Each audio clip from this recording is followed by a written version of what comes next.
Morning everyone, my name is Deepak. तो आज हम पढ़ेंगे 9th क्लास की मैथ, जिसमें हम करेंगे प्रश्नावली 1.2। प्रश्नावली 1.2 का करेंगे सवाल नंबर पहला। ठीक है, तो इसमें हमें दे क्या रखा है ना, इस सवाल को बड़ी आसानी से हम इसके करेंगे। आगे हम देखेंगे क्या सत्य सत्य का हमें क्या करना है, इसमें आंसर देना है। यहाँ पे बताए नीचे दिए गए कथन सत्य है या असत्य है, कारण के साथ हमें क्या करना है, इसके उत्तर भी देने हैं। ठीक है, तो सबसे पहले हम क्या करते हैं, पहले सवाल की तरफ बढ़ते हैं। इसका पहला पॉइंट, टोटल 3 पॉइंट दे रखे हैं, तो पहले की तरफ बढ़ते हैं। इसमें हमें क्या बोला गया, देखो प्रत्येक अपरिमेय संख्या एक वास्तविक संख्या होती है।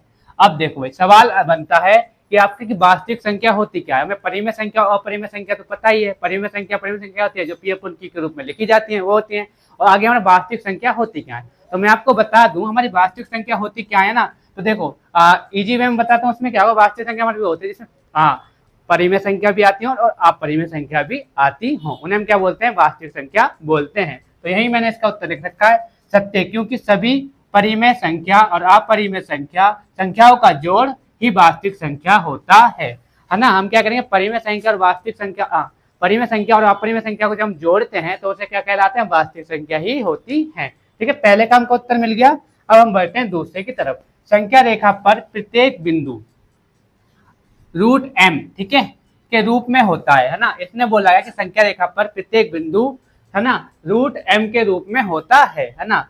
तो जहां एम एक प्राकृतिक संख्या है। प्राकृतिक संख्या क्या होती है, मैंने आपको बताया रखा है, पिछली वीडियो आपने देखी है। प्राकृतिक संख्या क्या होती है, पूर्ण संख्या क्या होती है, परिमेय संख्या क्या होती है, वो पूरा डिटेल में मैंने आपको बता रखा है। अगर आपने नहीं देखा है तो आप जाके देखिए। लेकिन प्राकृतिक संख्या हमारी क्या होती है, जो हमारी क्या होती है, जो एक से शुरू होते हैं और अनंत तक जाते हैं, उन्हें हम क्या कहते हैं, प्राकृतिक संख्या बोलते हैं ना। तो आगे हम बढ़ते हैं, इसका उत्तर देखते हैं असत्य, क्योंकि √2 और 3 के बीच अनंत है ना, इनके बीच में क्या है, अनंत अनंत संख्याएं होती हैं जो √m के रूप का नहीं होता है। देखो m के रूप का नहीं होता है और ये क्या बोल रहा है कि m के रूप का होता है, तो ये क्या हो गया, असत्य, मतलब ये सही नहीं है। इसने गलत। प्रत्येक वास्तविक संख्या, अभी मैंने वास्तविक संख्या क्या बताया था भाई, वास्तविक संख्या हमारा क्या होता था, जिसमें परिमेय संख्या और अपरिमेय संख्या आता है, उसे हम क्या कहते हैं, वास्तविक संख्या बोलते हैं। लेकिन इसने क्या बोला, खाली एक बताया। अगर ये बोलता है कि वास्तविक और अपरिमेय संख्या, परिमेय संख्या और अपरिमेय संख्या दोनों होता है, तो हम कहते हैं सत्य।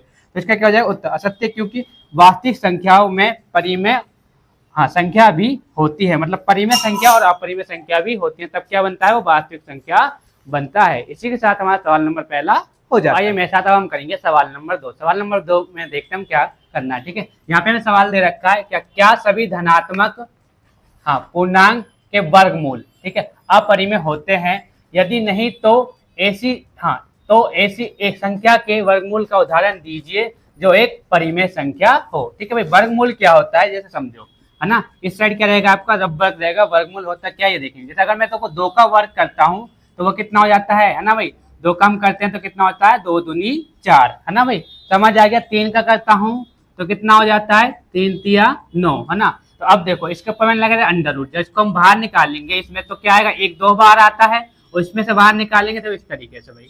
अब मैं क्या करता हूँ, 3 गुणा 3। अब जब भी 2 का ग्रुप बनता है तो 1 3 क्या आ जाता है, बाहर आ जाता है, जैसे कि ये आ गया है। तो यहीं पे उसी तरीके से हमने इसका उत्तर लिखना है, सभी धनात्मक पूर्णांक के वर्गमूल अपरिमेय नहीं होते हैं। ठीक है, जैसे कि √4, 4 का क्या होता है वर्ग, देखो 2 होता है, 2 का वर्ग जब करते हैं कितना आता है, 4 आता है। जैसे कि 2 गुणा 2, अब 2 जब भी हमारे 2 नंबर बनते हैं तो हम क्या करते हैं, 1 नंबर को बाहर निकाल लेते हैं, परिमेय संख्या है। जैसे कि √4 बराबर 2, जो एक परिमेय संख्या है। परिमेय संख्या क्या आती है, जिन्हें हम P/Q के रूप में लिख सकते हैं। अब तुम समझोगे बटे में कैसे, बटे में इसलिए कि देखो इसको लिख दिया हमने ऊपर और नीचे लिख दिया कोई भी नंबर। ठीक है, हम एक भी लिख सकते हैं तो इसलिए क्या बन जाएगा, परिमेय संख्या बन जाएगा भाई, समझ आ गया। इसे हम क्या बोलते हैं, इसलिए ही देखा। इसी के साथ हमारा सवाल नंबर 2 भी हो जाता है।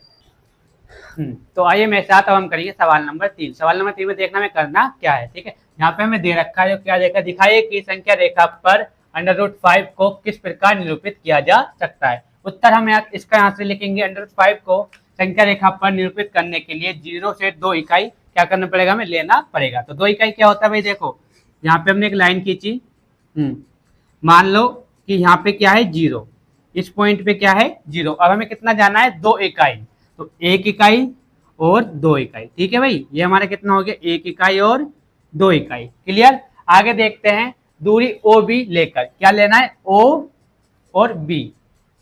क्या लेना है, OB हमें लेना है, 0 OB हम कह सकते हैं, है ना। 0 बी भी कह सकते हो। तो क्या ले करेंगे हम, लिख लेंगे यहाँ पे हो गया हमारा क्या, बी हो गया, 2 इकाई पे कितना हो गया, बी हो गया, लेकर उस पर एक लंब। अब हमें क्या करना है, एक लंब भी लगाना है, कितना लेना है, ए बी एक लंब लगाना है। तो लंब कहाँ लगाएंगे, बी यहाँ पे, तो लंब यहाँ पे आएगा, तो यहाँ से हम क्या कर लेंगे, एक लंब बना लेंगे भाई। ठीक है, ये हमारा क्या हो गया, एक, हाँ एक लंब हो जाएगा। इसको हम क्या नाम दे देंगे, ए नाम दे देंगे। इसको हमने नाम दे दिया ए, जिसकी लंबाई कितनी है, 1 इकाई, मतलब इसकी लंबाई कितनी, इसके बराबर इसकी एक लंबाई, ये क्या हो गई, 1 इकाई हो गई। अब हम क्या करेंगे, इसको यहां से हम मिला देंगे भाई, है ना, मिला दिया। इसके बाद हमें क्या करना है, इस सवाल को आगे देखते हैं। हमें क्या करना है, मतलब इस प्रकार ओ ए की लंबाई कितना देख के भाई, √5 देखिए।